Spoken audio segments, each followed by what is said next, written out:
So this is our review on the new Ben Affleck game. The jokes are still relevant, right? I'm pretty sure they will be by the time this goes up.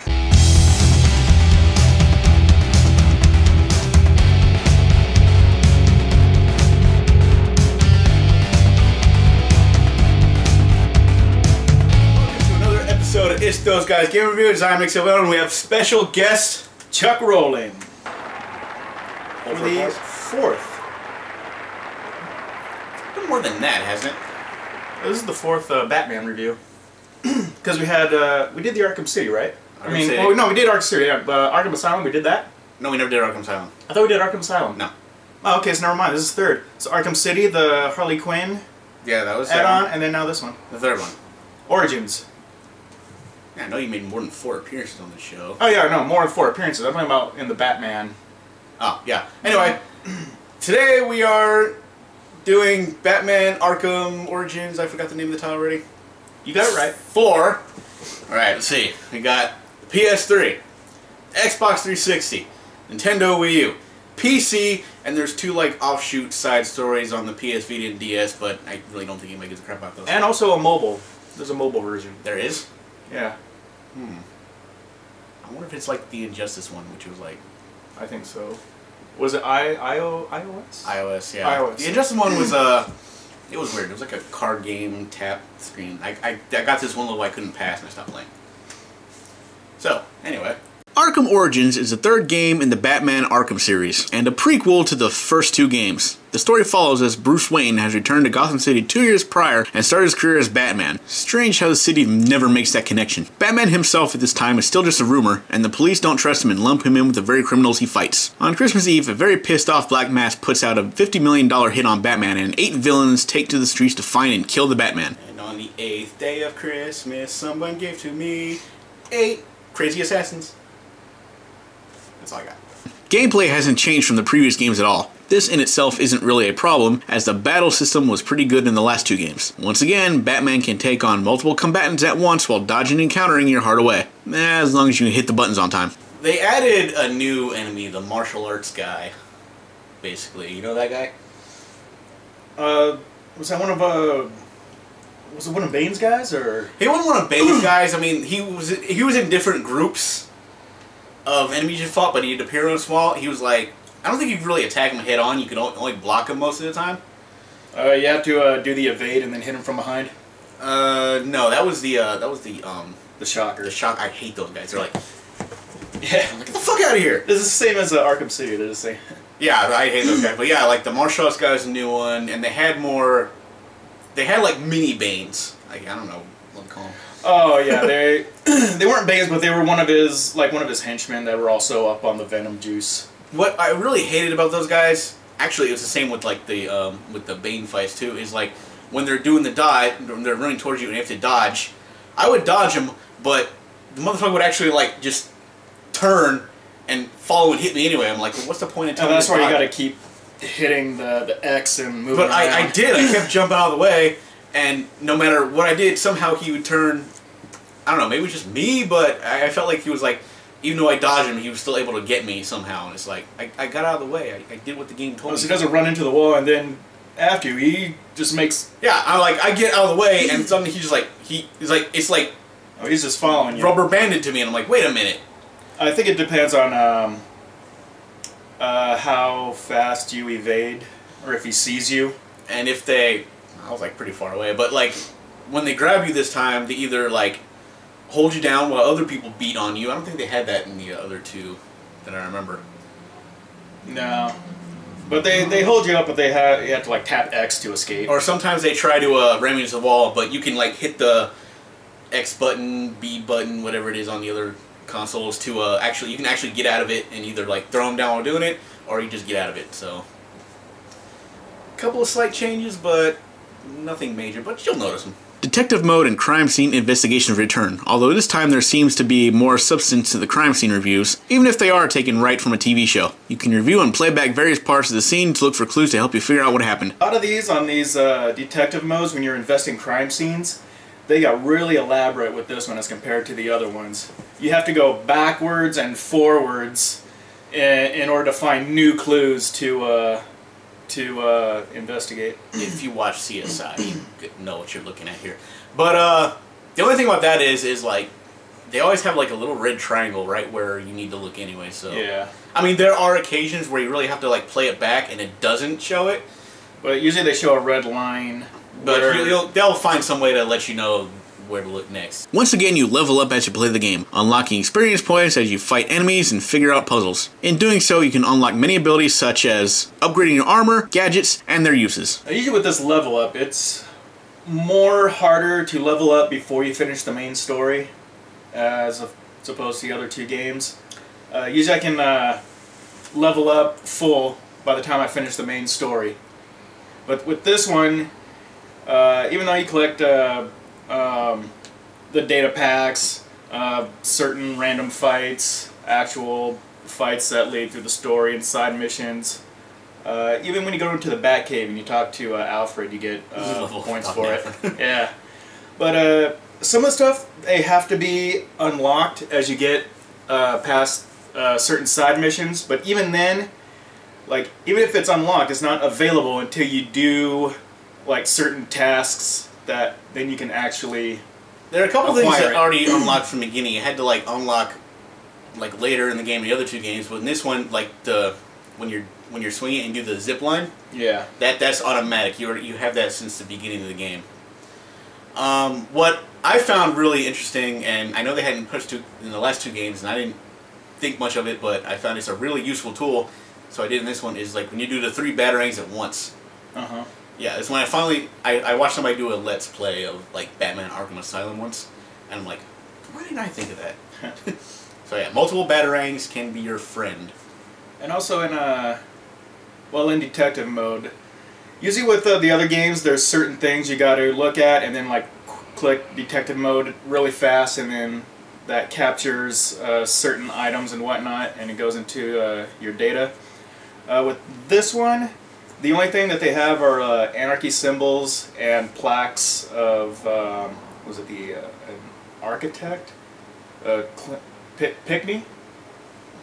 I've seen the anarchy things. I've never seen another thing. I don't know. Maybe I didn't. Yeah, they're like little plaques also scattered around Gotham. Those are the only two things that really you can scan, and then you get with the Pickney plaques, you get certain papers from his journal, which is plays out kind of like Arkham Asylum did. With the Arkham notes or whatever. Yeah. You can also get electric gloves this time, which I pretty much thought were more or less useless in fights because it didn't really do as much more damage than it said it would. But at least here's the thing that it does with the fights. Like if they're padded or covered, if they have shields or something, you can bust through them. So it kind of helps in that regard. But at the same time, I'm thinking like, okay, I'm like shocking these guys. They should be knocked out faster, but they don't, and it's annoying. I hate that guy with a knife because I'm always trying to dodge, but he gets me anyway. Fuck you, knife guy. Just hate you. Knife guy's not that hard. It's usually Shiva has the last little jab because you're stuck on how the other guys are after they swing. You're not expecting a jab. Also, usually there's like in the last game they had a takedown mode, or not mode, but they had like a takedown after the last swipe. They added that in this one, but I could never get it to work. Yeah, neither. I kept trying to do it, and I'd swing, I missed like the first two, but I'd always get on the third one. I'm like, why? The map itself seems more like a copy and paste of Arkham City. Old Gotham is basically Arkham City without the wall around it. However, you can now also travel to New Gotham, therefore extending the map and giving you free run in the entire city of Gotham. The game also introduces a quick travel feature. When you unlock the ability in the area, you can use the Batwing to travel to other parts of the city in a few seconds. This can come in handy when you want to work on the numerous side missions the game has to offer. Yeah, this usually comes in handy. Let's say you're at Park Row and something happens at Amusement Mile, but you don't want to fly all the way over there. You could just use the Batwing and then poof, you're there. However, you do have to take down the comms communication center in each territory in order to travel there. Those are pretty easy though. Yeah. You just use the old Batmogger fire thing to... Either that or, once again, using the remote control Batarang, rather you need to electrify it and hit a fuse box. That was a lot easier to do it in this one. They did it more in this one than the last game, but it seemed easier too. Or maybe I just got better used to the controls. From the last game, you get used to it. Because I remember the first time in the last game, I was sitting there trying to do it, and I kept like I couldn't get it. Yeah, and it's the same thing with the data packs. I think they are a lot more difficult in this one. Some you can just like walk up to and grab, and others you have to. Yeah, there's like puzzles. There's one where you actually have to use the bat drop because it brings you down, but you have to use the bat drop and kind of like fly from there to get to one of the packs. It's it's on top of the soda company building. Soda company. It's I think it's in the Bowery? Yeah, it's in that one. Another thing I'm bugging about this game is I couldn't seem to latch on to as many things as I could in the last game. I mean, I'd be sitting there like floating through the air, and there's like all these ledges, and I kept hitting the button, but I kept saying, "No, you can't do that." I'm like, "Well, what the?" Yeah, I felt like I could latch on to more things in the last game. This one is like it was like really strict. Usually, you think you would be able to hit more things since you don't have a wall around the area. Yeah, but it seems like they're like invisible walls instead. And it's like, I don't... What happened here? Especially when you got to cross the bridge. Also, a lot of the stuff that you'd be able to go through in Arkham City, you can't do it in here. The story itself is well written, although certain things about it might cause a few fanboys to have their undies in a twist. It's nothing terrible, but something that the most hardcore of Batman fans might have a problem with. For example, Batman met Joker way before he met Bane. Just saying. What about Enigma? Because he's not known as the Riddler, he's known as Enigma. Yeah, they don't call him Riddler in this game, he's just known as Enigma, and it's like... Okay. But his real name isn't what... It's Edward some, but it's not Edward... Well, his real name is supposed to be... It's not Edward Enigma? Yeah, it's Edward, it's something else. I can't remember what his last name is. It starts with an N, but it's not Enigma. But yeah, so he's known as Enigma. It's like the same thing in the past two games where he's like taunting you and like talking to you, but he's not calling himself the Riddler yet. Yeah, so you're not collecting Riddler trophies, you're collecting Enigma data packs, which is like little, what do you say? They're supposed to be like evidence, extortion files. And, extortion like, files, pretty much out to blackmail Batman, release his identity and whatnot.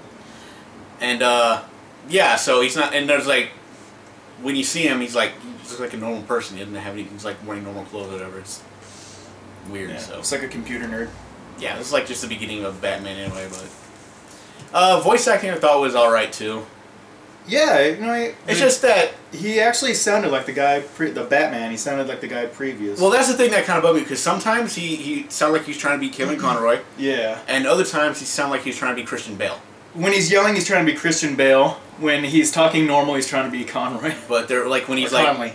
When he's Kevin Conley, he's like doing the criminal, when he's like, "Who do you work for?" Or something like that, and it's like, okay, but when he talks to anybody else, he's like sounding normal. It's like, I don't...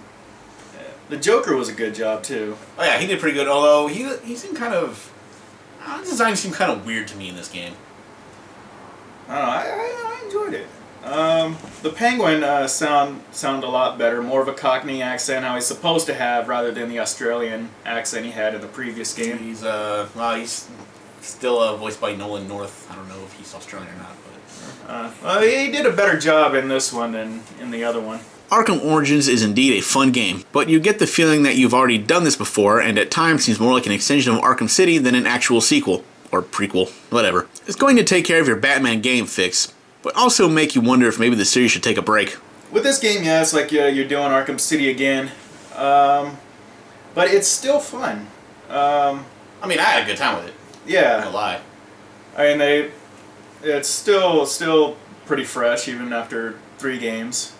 Even though they're all are similar, you still can't help but just get lost in the game, playing it hours on end. Just doing the side missions. It was like up till midnight playing a lot of times. Yeah. I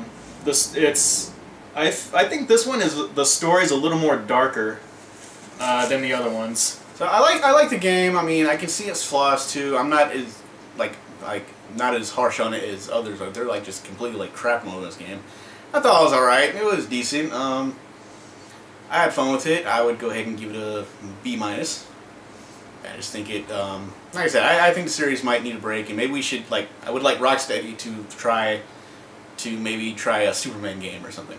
Yeah, it might work. I don't know. A lot of Superman games have been kind of flops. Well, there's been a lot of Superman 64 being the worst. Okay, yeah, I actually brought this up in another video I made. It's like, that was almost 20 years ago. And there have been, like, there have been many crappy Batman games, too. So I don't think we can use this as an argument.